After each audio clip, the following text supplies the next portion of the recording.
Hello guys, ചെമ്പനീർ പൂവിൻ്റെ ഇന്നത്തെ episode റിവ്യൂയിലേക്ക് സ്വാഗതം. ഈ റിവ്യൂ ഇഷ്ടപ്പെടുകയാണെങ്കിൽ ഒന്ന് ലൈക്ക് ചെയ്ത് സബ്സ്ക്രൈബ് ചെയ്ത് സപ്പോർട്ട് ചെയ്യണേ. സച്ചി വർഷയോട് ചോദിക്കുന്നുണ്ട്, നിൻ്റെ ഭർത്താവ് ഒന്ന് വ്രതമെടുക്കുകയാണെങ്കിൽ നീ ആഹാരം കഴിക്കുമോയെന്ന്.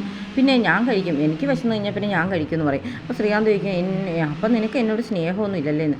സ്നേഹമൊക്കെ ഒരു വഴിക്കിരിക്കും, പക്ഷേ വിശപ്പ് വേറൊരു വഴിക്കല്ലേ, അതുകൊണ്ട് അത് രണ്ടും കൂടെ കൂട്ടി കണക്ട് ചെയ്യേണ്ടെന്ന്. അത് കേൾക്കുമ്പോഴത്തേന് ശ്രുതി പറയുന്നുണ്ട്, അത് ശരിയാ, പക്ഷേ നീ പറഞ്ഞത് ശരിയാണ്, നമ്മൾ സ്നേഹമൊക്കെ കാണുമായിരിക്കും, പക്ഷേ ആഹാരത്തിന് മുമ്പിൽ അതൊന്നും ചെയ്യാൻ പാടില്ലല്ലേ എന്ന് പറഞ്ഞുകൊണ്ട് കഴിക്കാനായിട്ടിരിക്കുകയാണ്. ഉടനെ സച്ചി പറയും, എടാ നിൻ്റെ ഭാര്യയാണെങ്കിൽ ഇപ്പം വ്രതം എടുത്തിരിക്കുകയാണ്, അവരാഹാരം കഴിക്കാത്തപ്പോൾ നീ കഴിക്കുന്നത് ശരിയാണോ?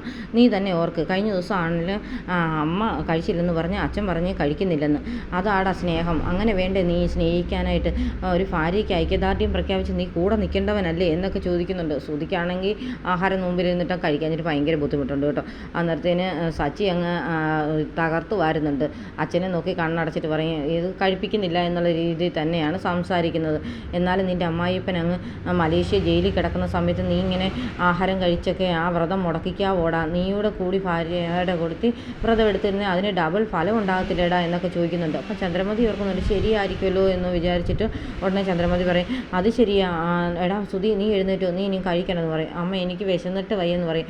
അതൊന്നും സാരമില്ല, നീ കഴിക്കണ്ട, ശ്രുതിയുടെ അച്ഛൻ ജയിലിൽ നിന്ന് വരട്ടെ, അപ്പം പിന്നെ എല്ലാ കാര്യവും നന്നായി നടക്കുമല്ലോ, അതുകൊണ്ട് നീ കഴിക്കണ്ടെന്ന് പറഞ്ഞ് ഇങ്ങനെ വിളിച്ചെഴുന്നേൽപ്പിക്കുകയാണ്. ആ സമയത്ത് ശ്രുതി അങ്ങോട്ട് വരുന്നുണ്ട്. എന്നിട്ട് ശ്രുതി പറയും, ശ്രുതി വാ എഴുന്നേൽക്ക്, നമുക്ക് പുറത്ത് പോകാമെന്ന് പറയും. പുറത്ത് പോയി ആഹാരം കഴിക്കുമെന്ന് ചെയ്യില്ല കേട്ടോ എന്ന് ഉടനെ ചന്ദ്രമതി പറയും, ഇല്ല കഴിക്കത്തില്ലെന്ന് ഉടനെ ശ്രുതിയും പറയുന്നുണ്ട്. എടാ ഞാൻ പറയാനുള്ളത് പറഞ്ഞു, നിങ്ങൾക്കോ അവരോട് സ്നേഹമില്ല, നിൻ്റെ അമ്മായിയപ്പൻ ജയിലിൽ നിന്ന് ഇറങ്ങണമെന്ന് എനിക്ക് ആഗ്രഹമുണ്ടടാ, എനിക്ക് സങ്കടമുണ്ട് ആ മനുഷ്യൻ അവിടെ കിടക്കുന്നതിൽ, അതുകൊണ്ട് നീ അമ്മ പറയുന്ന പോലൊക്കെ തന്നെ കേൾക്കണം കേട്ടോടാ എന്നൊക്കെ പറഞ്ഞ് അഭിനയിക്കുകയാണ്.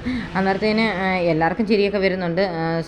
സച്ചി മനഃപൂർവ്വം പറയുന്നതാണെന്ന് ഉടനെ മനസ്സിലാകുകയും ചെയ്യുന്നുണ്ട്. ആ സമയത്ത് സച്ചിക്ക് നീലിമയുടെ കോൾ വരുന്നുണ്ട്. സച്ചി എനിക്ക് പുറത്തൊന്ന് പോകണം, ഒന്ന് വരാമോ എന്നൊക്കെ ചോദിക്കും. അതിനെന്താ മാഡം ഞാൻ വന്നേക്കാം, ഇപ്പം തന്നെ വരാമെന്ന് പറയും.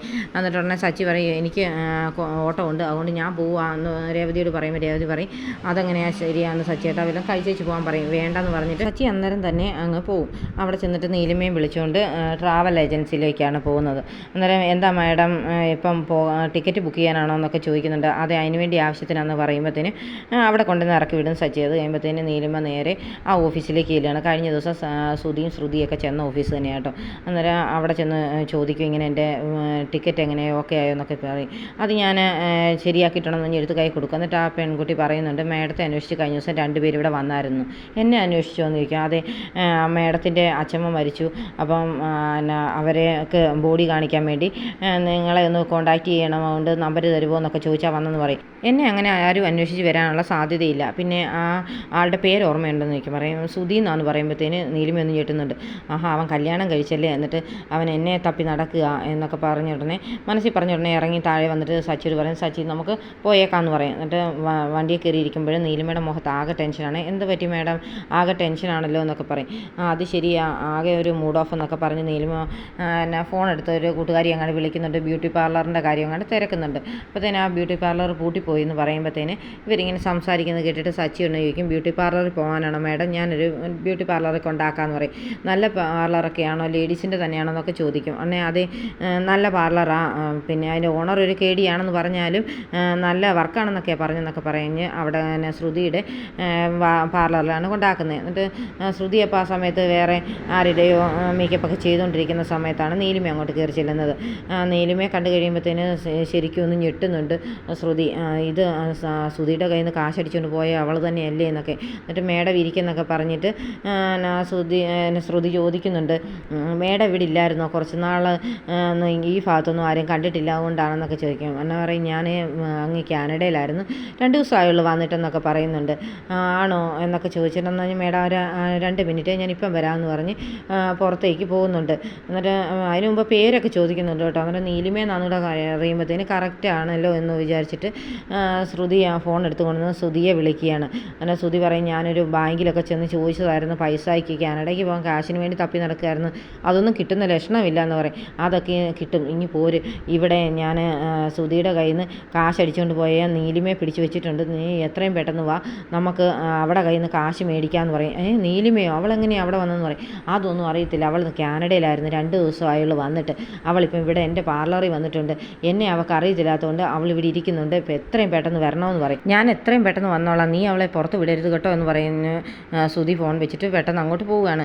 എന്നിട്ട് ശ്രുതി അകത്ത് വന്നിട്ട് പറയും, മേഡം എനിക്ക് എന്താ ചെയ്യേണ്ടതെന്നൊക്കെ ചോദിക്കുന്നുണ്ടെന്ന് പറയും. ഫേഷ്യലാണ് ചെയ്യേണ്ടത്, നന്നായിട്ട് ഇരിക്കണമെന്നൊക്കെ പറയും. അന്നേരത്തേന് ശ്രുതി പറയുന്നുണ്ട്, മേഡം ജന്മത്തിൽ മറക്കത്തില്ലാത്ത പരുവത്തിലുള്ള ഫേഷ്യൽ ഇവിടെ ചെയ്യത്തുള്ളൂ എന്ന് പറയും. അതെന്താ അങ്ങനെ പറഞ്ഞെന്ന് ചോദിക്കുന്ന പറയും, അല്ല വർഷങ്ങളോളം നിൽക്കുന്ന പരുവത്തിൽ തോന്നുന്ന പരുവത്തിലേ ഞാൻ ചെയ്യത്തുള്ളൂ, ഇവിടെ അതുപോലത്തെ നല്ല ഫേഷ്യലാണ് ചെയ്യുന്നതെന്നൊക്കെ പറയും. എന്നാൽ ശരി ചെയ്തോളാൻ പറഞ്ഞ് ഇരിക്കുകയാണ് നീലിമ.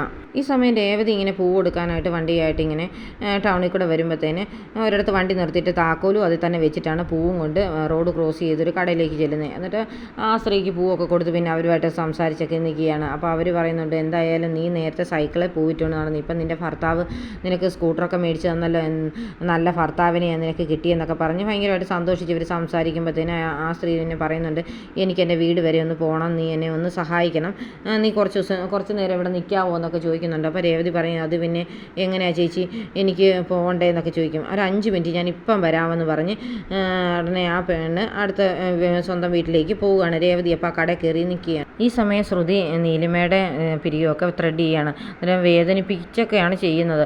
വേദന എടുക്കുന്നത് എന്താ ഇങ്ങനെയൊക്കെ ചെയ്യുന്നതൊക്കെ ചോദിക്കുന്നുണ്ട് ശ്രുതി. അയ്യോ സോറി മേഡം എന്നൊക്കെ പറഞ്ഞ് വീണ്ടും വീണ്ടും ചെയ്യുകയാണ്. എന്നിട്ട് നല്ല ഭംഗിയിലൊക്കെ ചെയ്തെടുത്തിട്ട് ഇത്രയോ മതിയോ മേഡം എന്നൊക്കെ ചോദിക്കും. മതി, നന്നായിട്ടുണ്ടെന്ന് നീലിമയും പറയുന്നുണ്ട്. ആ സമയത്ത് അങ്ങോട്ട് ശ്രുതി കയറി വരുന്നുണ്ട് കേട്ടോ, പാർലറിലേക്ക് കയറി വരുന്നതായിട്ട് കാണിക്കുന്നുണ്ട്. പിന്നെ ഇവർ രണ്ടുപേരും ഇങ്ങനെ പാർലറിനകത്ത് ഇരിക്കുന്നതൊക്കെ കാണിച്ചുകൊണ്ടാണ് ഇന്നത്തെ എപ്പിസോഡ് അവസാനിക്കുന്നത്.